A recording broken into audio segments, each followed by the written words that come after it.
బిర్యానీలోకైనా colour రైస్లోకైనా చపాతీలోకైనా పూరీలోకైనా super టేస్టీగా ఉండే easy chicken కర్రీని ఎలా ప్రిపేర్ చేసుకోవాలో తెలుసుకుందామండి. టేస్ట్ అయితే నిజంగా చాలా బాగుంటుంది, వేళ్ళను కూడా చప్పరించేస్తారనమాట, అంత బాగుంటుందండి.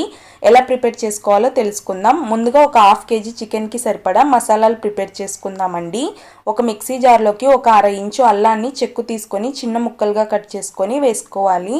అలాగే ఒక 6 లేదా 8 తెల్లుల్లిపాయలని పొట్టు ఒలుచుకొని వేసుకోవాలండి. ఒక 3 లేదా 4 పచ్చిమిర్చిని చిన్న ముక్కలుగా కట్ చేసుకొని వేసుకోవాలి. ఒక 1/2 టీ స్పూన్ మిరియాలు వేసుకోవాలి. అలాగే ఒక 1 స్పూన్ కారం, అలాగే ఒక 1 స్పూన్ ధనియాల పొడి, ఒక 1/2 టీ స్పూన్ పసుపు వేసుకొని వాటర్ ఏం వేయాల్సిన అవసరం లేదండి. మెత్తగా మసాలా రుబ్బుకొని ఈ చికెన్లోకి వేసేసుకోవాలి. ఒక 1/2 kg చికెన్ని మనం ముందే శుభ్రంగా వాష్ చేసుకొని ఒక గిన్నెలోకి తీసుకోవాలండి. ఈ మసాలాతో పాటు కొంచెం సన్నగా తరిగిన పుదీనా, కొత్తిమీర తరుగును వేసుకొని రుచికి సరిపడా ఉప్పును వేసుకొని ఒక 1/2 కప్పు పెరుగు వేసుకొని బాగా మిక్స్ చేసేసుకొని మసాలా అంతా చికెన్కి పట్టేలాగా ఒక 20 నిమిషాల పాటు పక్కన ఉంచేసుకోవాలి.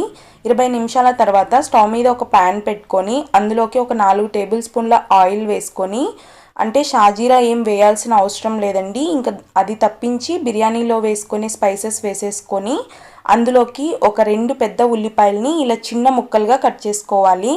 ఉల్లిపాయలు ఇక్కడ నేను చూపిస్తున్న విధంగానే కట్ చేసుకొని వేసుకోండి. కర్రీ టేస్ట్ అనేది నెక్స్ట్ లెవెల్లో ఉంటుంది. కొంచెం సాల్ట్ వేసామనుకోండి, ఉల్లిపాయలు అనేది మాడిపోకుండా మనకి మంచి గోల్డెన్ బ్రౌన్ కలర్లోకి వచ్చేస్తాయి అన్నమాట. ఇలా ఉల్లిపాయలు గోల్డెన్ బ్రౌన్ కలర్లోకి రాగానే ఇందులోకి 2 మీడియం సైజ్ బాగా పండిన టమోటోల్ని, ఈ టమోటోల్ని కూడా మనం ఉల్లిపాయల్ని ఏ విధంగా కట్ చేసుకున్నామో అదే విధంగా సన్న ముక్కలుగా తరుక్కోవాలి.